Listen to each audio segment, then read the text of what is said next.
Mainit na harapan sa Riyadh, Saudi Arabia, harapan ni Crawford versus Canelo. Isa-isayin natin ang bawat trastokan ng dalawa.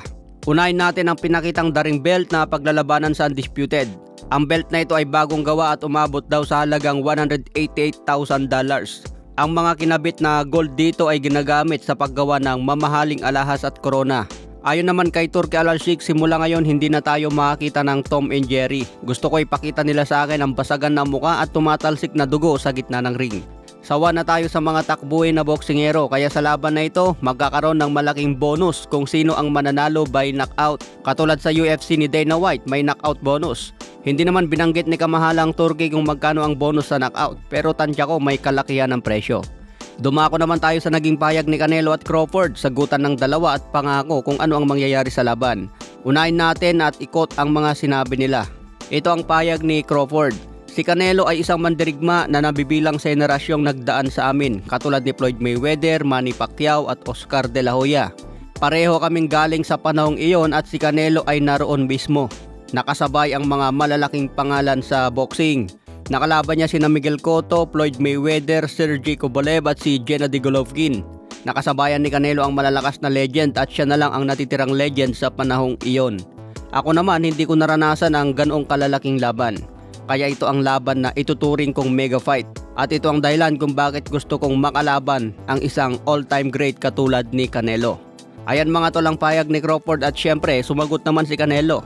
Sinabi ni Canelo, mahusay na boksingero si Crawford, pero gaya ng lagi kong sinasabi, hindi siya katulad ko. Madalas lang nila napapansin ang lakas ko dahil ito lang daw ang meron ako, pero mas marami pa akong kayang ipakita bukod sa lakas lang.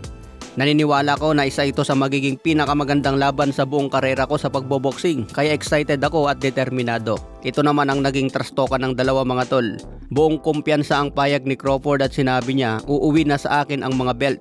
Ako ang mag-uuwi sa lahat ng titulo. Hindi naman nagpauli si Canelo at agad sumagot.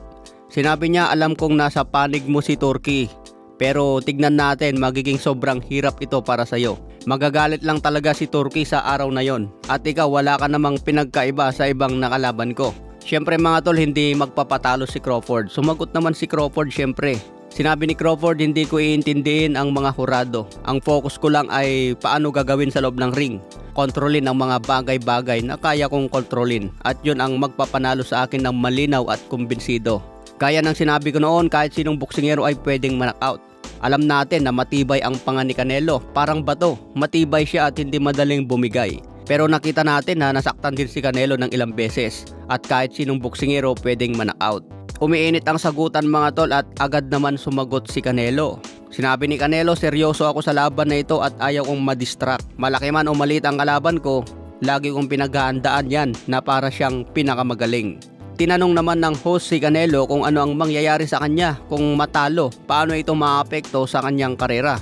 Sagot naman ni Canelo sa host, huwag kayong mag-alala, hindi ako matatalo sa laban na ito at sigurado yan, hindi ako matatalo. Kaya sinagot agad ni Crawford mga tol, sinabing ako ang mananalo, iuwi ko ang lahat ng belt mo. Ayan mga tol ang matinding sagutan ng dalawa sa press conference, talagang may kumpiyansa ang bawat isa. Kaya abangan natin ang laban na ito sa September 13 na ipapalabas sa Netflix. Okay mga tol, hanggang sa muling updates.